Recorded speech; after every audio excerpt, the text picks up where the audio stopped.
Somewhere in the vast desert of Mongolia, work is being done to find oil. It is soon discovered that there is no oil there, and the oil company shuts down one of its wells, laying off all the personnel. Captain Frank Towns has flown there to transport the workers back on an old plane. The work team leader, Kelly Johnson, protests against the shutdown, but her boss Ian and Frank ignore her indignation.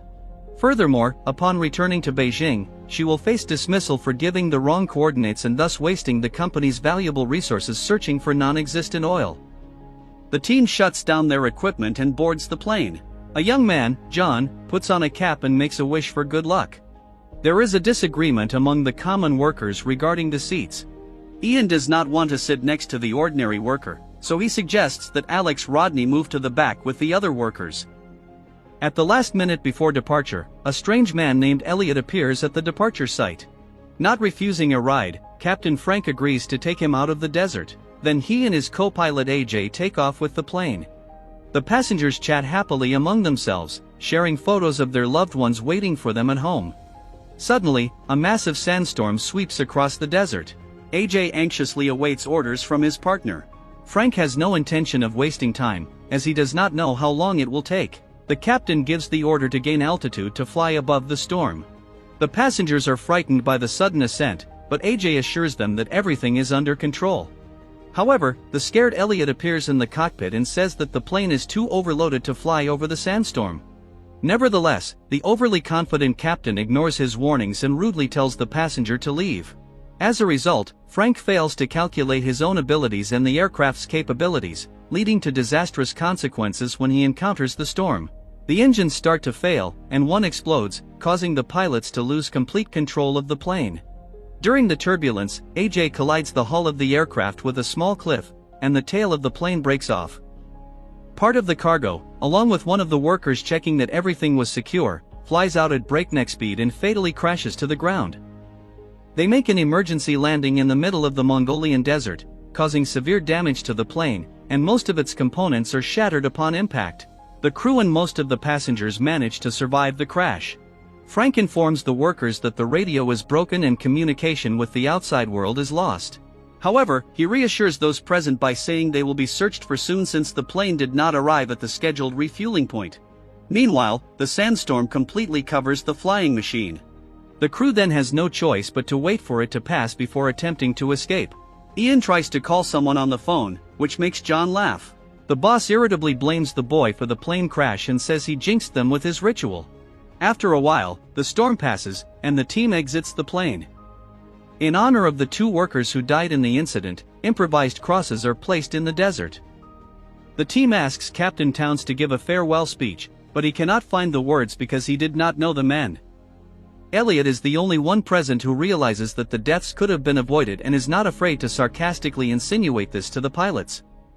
AJ asks Kelly who this strange guy is. The woman says he appeared out of nowhere a week ago and introduced himself as a traveler. He couldn't get out of the desert on his own, so he joined the work team. After recovering from the initial shock, the passengers take inventory. According to Frank's calculations, they should have enough water supplies for a month if they consume half a liter per person per day and conserve their strength and energy. Fortunately, all the food supplies are canned, which will keep the team alive for a while until help arrives. The bad news, however, is that the plane went off course during the crash, and the nearest settlement is several hundred kilometers away. An athletic worker named Jeremy says he can get there on foot, but Raby warns him that he does not know the peculiarities of the Gobi Desert, noting that July is the hottest month. Jeremy does not give up and says he will walk during the cool of the night, but Raby crushes his idea, saying that the dunes are constantly moving, so he will just walk in circles and eventually get lost in the sands. When night falls, a sandstorm begins. Young John cannot sleep because of the guilt, genuinely feeling responsible for jinxing the team. He goes out to relieve himself, and a strong wind instantly carries him to an unknown destination. The frantic young man wanders back and forth, lost and panicking, trying to find his way back to the plane, but unfortunately, he is swallowed by the treacherous desert. The next morning, the team wakes up and discovers that John is missing. Finding no trace of him, they are horrified to realize that the boy was taken by the desert. His partner, Alex, wants to go in search of his friend, but Kelly and Frank prevent him from undertaking such a risky endeavor.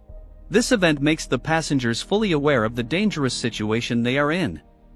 Kelly learns from the captain that the chances of being found by rescuers are minimal.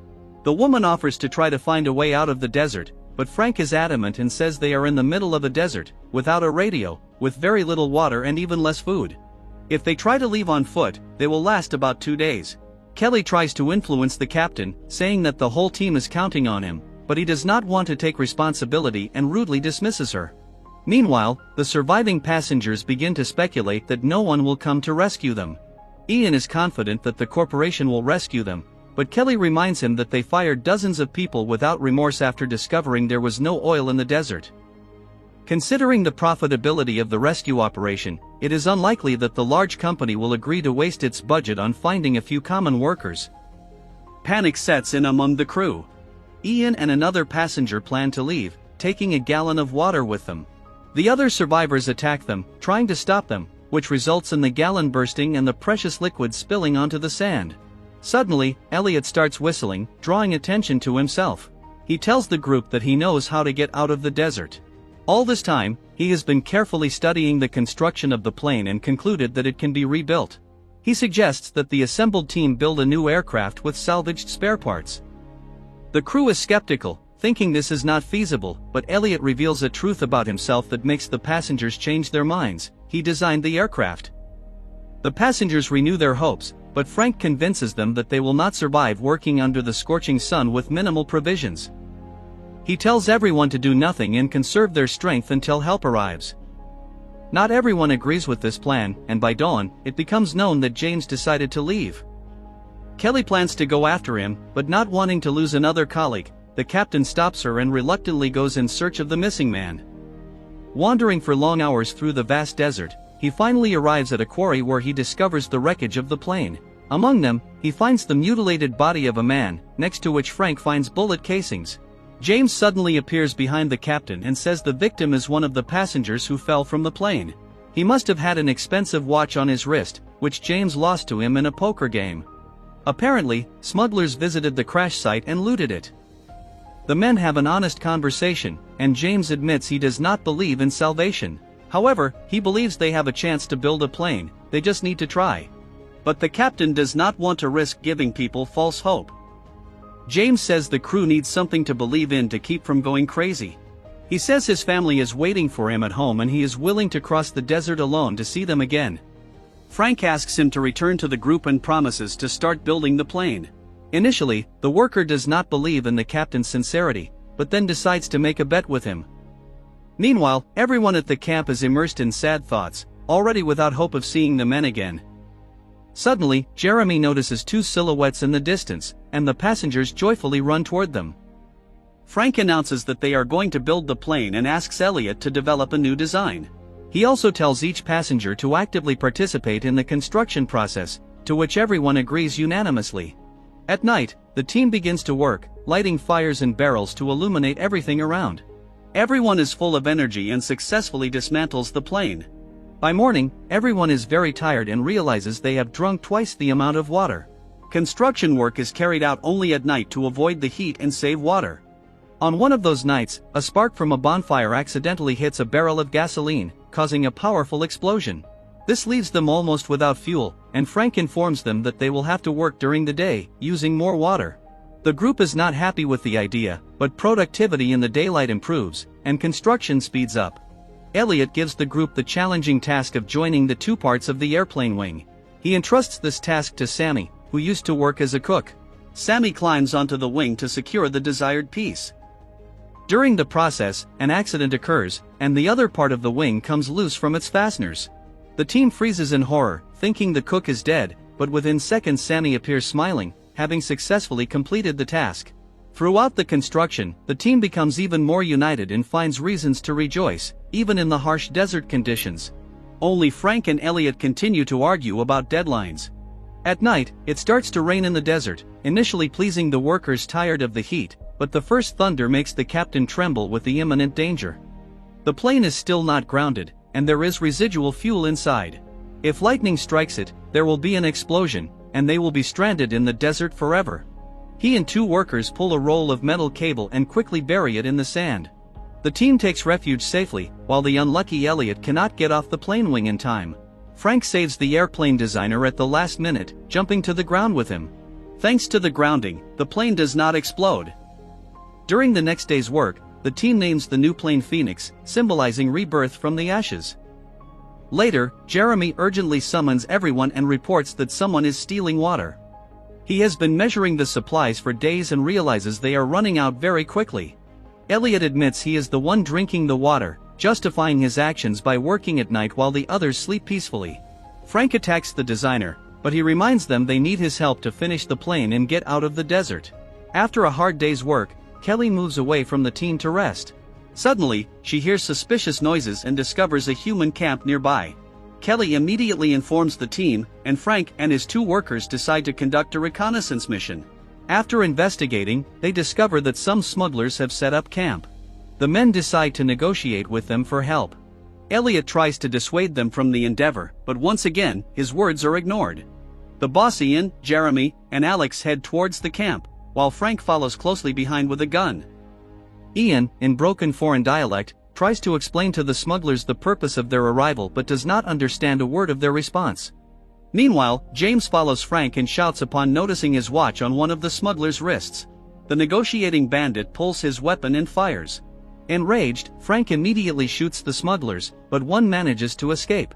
Alex, wounded, is brought back to the camp, but Kelly, crying, says he cannot be saved. Soon the man dies, and the team buries him next to the others. While inspecting the enemy camp, one of the surviving smugglers grabs Kelly's leg. He is brought to the plane, and the team begins to discuss what to do with him. Elliot steps out of the group and solves the problem, eliminating the bandit with a shot to the head. A new argument arises between him and the captain. The designer accuses Frank of making a series of bad decisions and reminds him that his actions caused the plane crash. Now, the confrontation with the smugglers resulted in the loss of a man and interrupted the work schedule. Frank cannot take it anymore and silences his opponent by force. Work on the plane is interrupted, and Elliot tells the team he has lost interest due to the disrespectful treatment he received. He forces everyone to admit that he is the leader of the group. After that, work resumes, and Elliot distributes instructions to everyone. Throughout, the smugglers watch from a distance, waiting for the team to tire and lower their guard. After some time, Elliot announces to everyone that the plane is completely ready to fly. The joyful workers start packing their things and preparing for the flight. The captain wants to get a map of the area from Elliot's backpack but accidentally finds a brochure from the company he works for. Then, it is discovered that the man never built real planes, only designed small aircraft models. This news throws the team into a panic as they have spent many resources building a false design. However, Elliot desperately tries to convince everyone that large planes are built on the same principle and that the Phoenix can fly. His words do not convince the furious workers, and they all attack the man with accusations. Exhausted, Ian grabs a revolver and intends to shoot the lying designer, as their food and water supplies are running out because of him, and now there is no chance of salvation. Frank manages to stop his boss at the last moment and takes the gun from his hands. Suddenly, a violent sandstorm arises in the desert, interrupting the cruise fight. The wind starts to lift the plane's fuselage, clearly demonstrating to those present that it can take off. The crew hides from the storm and the fuselage, miraculously surviving the harsh weather. After the storm, the group finds the plane half buried in the sand and loses hope again. However, Frank gives an inspiring speech and tells the team to dig out the plane. They have come too far and cannot give up before returning home. Moments later, everyone in the group, now motivated to get out of the situation, straps ropes to their shoulders connected to the plane, then pull it out of the sand to a flat spot. Before departure, Frank and Elliot finally shake hands. The crew wishes the captain good luck and waits. He only has 5 attempts to start the engine manually. The first attempts fail, and the propeller stops spinning immediately after starting. So, Frank decides to use one of the bullets to clean the plane's engine. Elliot warns him that there are only 2 bullets left, but this time the captain understands the risks. The passengers decide to trust him again. He starts the engine and fuels it to burn. Flames shoot out of the propeller several times, but in the end, the plan works. On the 5th attempt, Frank manages to start the plane, which excites the crew. The survivors board, and the plane starts to move, but then the armed smugglers appear on the horizon on horseback. They charge directly at the group and damage the steering wheel with a shot. Frank loses control and asks Elliot to put the steering wheel back in place. The designer, dodging bullets, crawls through the plane and puts the rudder back in the correct position. The moment of truth arrives, the plane moves at full speed towards a cliff, over which it plunges. The smugglers stop, thinking the plane will crash. However, contrary to their expectations, the plane begins to gain altitude and ascends into the sky against the beautiful sunset. The crew rejoices and congratulates each other. This is how the incredible rescue story ends, with the surviving passengers of the Phoenix successfully returning to their families.